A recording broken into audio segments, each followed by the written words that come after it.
गुरु गोरखनाथ जी महाराज की साधना कैसे करें, बाबा की साधना, बाबा की सिद्धि कैसे करें।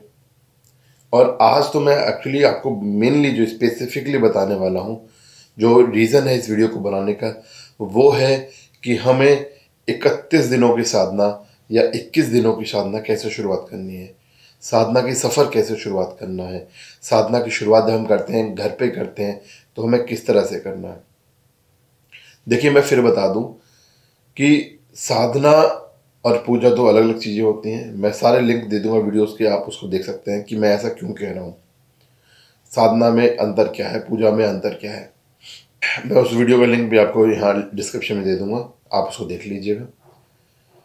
और मैं ये बोलता हूँ, जब भी आप साधना की शुरुआत करें, साधना की बात करते हैं, तो साधना के लिए गुरु जी का होना बहुत आवश्यक है। पहले फेज में आपका गुरु ना भी हो तो भी आप शुरुआत कर सकते हैं, किंतु साधना की पूर्णता जब भी आती है जब आपके पास गुरु होते हैं, आप किसी को गुरु बनाते हैं अपना।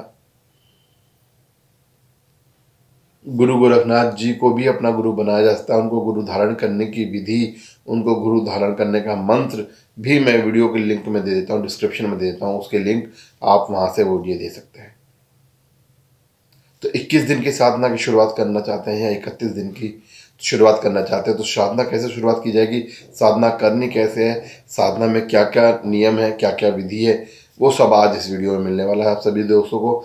तो भक्तों, चैनल को सब्सक्राइब करके शेयर ज़रूर कर दीजिएगा। सब्सक्राइब ज़रूर करना है ताकि यूट्यूब पर यह चैनल बहुत आगे जा सके और जितने भी हमारे बाबा के भक्त हैं, जिनको कुछ बाबा के बारे में जानना होता है, समझना होता है, उनको ये चैनल जल्दी से मिल जाए। तो सभी भक्तों तक इस वीडियो को जरूर पहुंचा दीजिएगा, शेयर करके सब्सक्राइब जरूर कर दीजिएगा।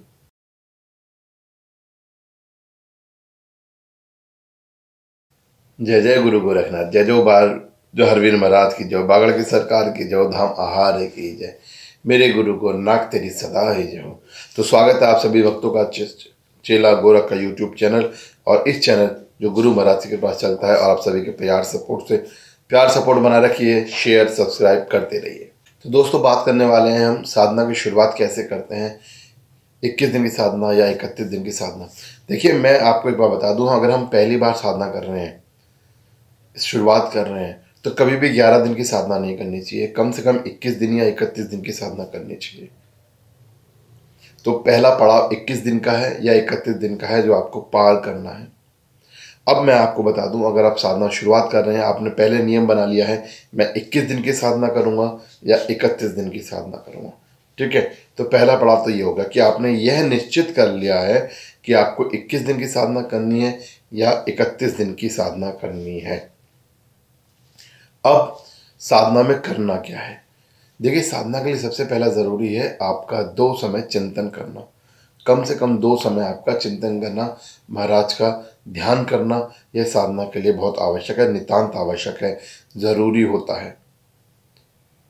उसके लिए आपको मैं बता दूं, 2 उपयुक्त समय बता दूं। एक, सुबह सूर्योदय का समय जिसको हम ब्रह्म मुहूर्त कहते हैं, और मैंने अपनी लगभग बहुत सारी वीडियोज़ में बताया है कि आज कलयुग का जो समय चल रहा है, इस दौर में जो ब्रह्म मुहूर्त मैं मानता हूँ वो सुबह 4 से सुबह 6:30 का मानता हूँ। उस समय में आपने बाबा की साधना करनी है। उसके लिए आपको सुबह उठना है, अपनी सभी दैनिक क्रियाओं से आपको फारिग होना है, निवृत्त होना है, और नहा धोकर स्नान करके बाबा के धूनी के सामने बैठना है, बाबा की तस्वीर के सामने बैठना है, बाबा के चिमटे के सामने बैठना है, और बाबा का स्तोत्र करना है, बाबा का ध्यान करना है, बाबा का मंत्र जाप करना है।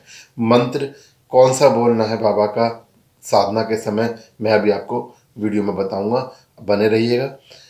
और आपको मंत्र जाप करना है, बाबा का भोग लगाना है, और अपने कुछ नियम हैं उन नियमों का पालन करना है सुबह।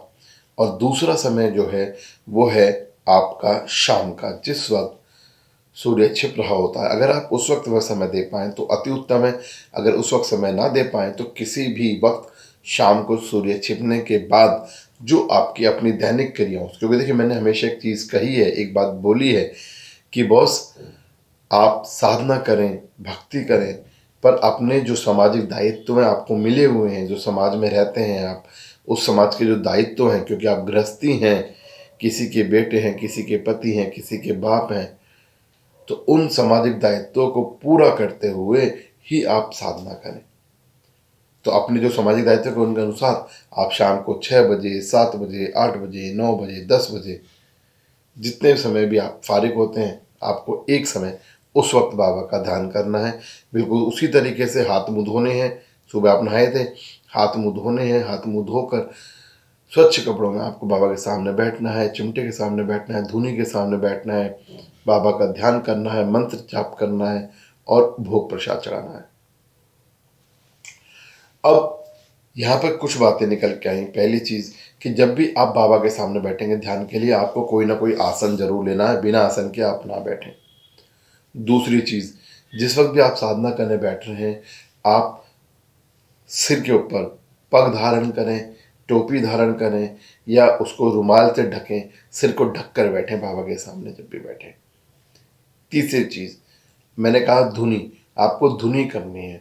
आप घर में हैं या मंदिर पर हैं या जहाँ भी हैं, आप अपने स्थान के, छोटा घर है, फ्लैटों वाला घर है या खुला घर है, किसी भी तरह जैसा भी है, आप उस घर के अनुसार आप अपना धुना कीजिए, धुनी कीजिए। धुनी कैसे करनी है, धुनी कैसे लगानी है, धुनी क्या क्या करना है धुनी के अंदर, आपको मैं वो लिंक वीडियो का डिस्क्रिप्शन में दे देता हूँ। आप वहाँ से उसको देख लीजिए कि धुनी कैसे करते हैं, क्या करते हैं और किस तरह से हम उसको कर सकते हैं। धुनी करनी है आपको, ठीक है। अब उसके बाद धुनी के बाद आपको मंत्र बोलना है और भोग देना है। तो भोग कैसे देना है वो तो धुनी में की वीडियो में आपको मिल ही जाएगा कि भोग कैसे देना है। अब बात कर लेते हैं मंत्र की कि आपको क्या मंत्र पढ़ना है, किस मंत्र के साथ आपको बाबा गुरु गोरखनाथ जी का धूना लगाना है। मतलब धुनी तो आप लगा दी है आपने, किस मंत्र के साथ आपको उनकी साधना करनी है 21 दिन या 31 दिन की।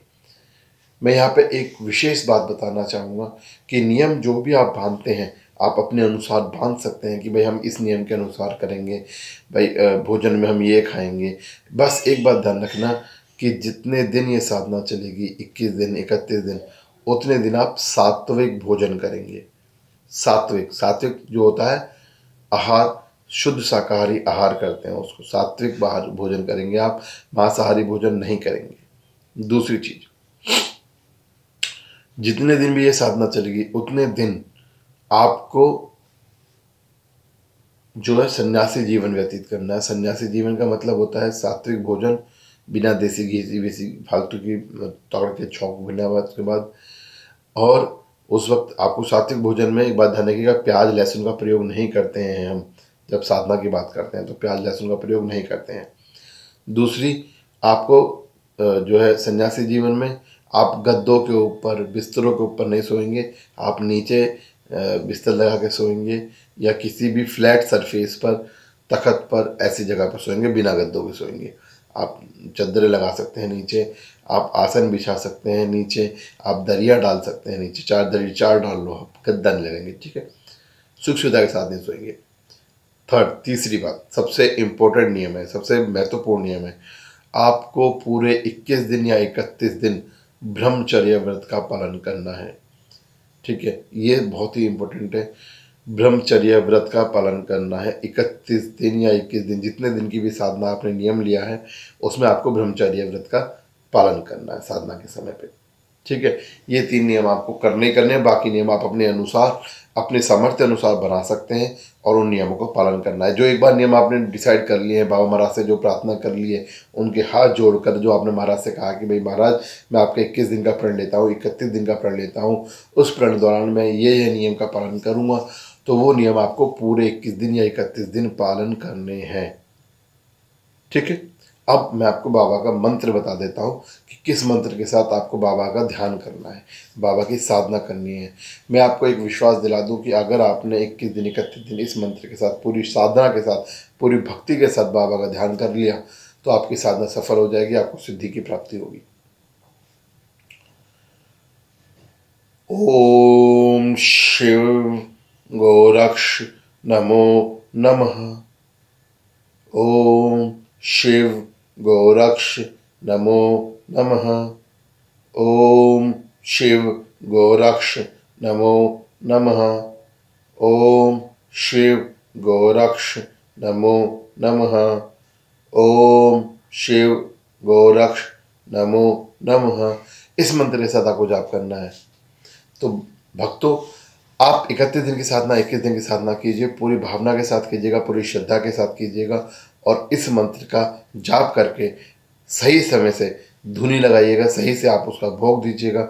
भोग में बाबा का जब भी बात करें तो आप बतासों का 5 बतासों का लौंग का भोग दे सकते हैं, आप सामग्री का भोग दे सकते हैं। पर याद रखिएगा, आपको फलाहार या भोग ज़रूर रखना है। आपको बताशे, आपको फल, आपको कोई मिठाई या सात्विक भोजन का भोग आपको ज़रूर रखना है और आपको उसको बाद में प्रसाद के तौर पे ग्रहण भी करना है। तो गुरु महाराज आपकी साधना को सफल करें, आपके मनोरथ को सफल करें, ऐसा मैं विश्वास करता हूँ। गुरु गोरखनाथ महाराज के बारे में कुछ भी जानना चाहते हैं तो कमेंट ज़रूर कीजिएगा। हमारा सपोर्ट सहयोग बनाइएगा, वीडियो को शेयर करिएगा, चैनल को सब्सक्राइब कीजिएगा और गुरु महाराज की आरत घर घर में जगाइएगा। जय जय गुरु गोरखनाथ, जय जय जाहरवी महाराज, बागड़ की सरकार की जय, धाम आहार की जय।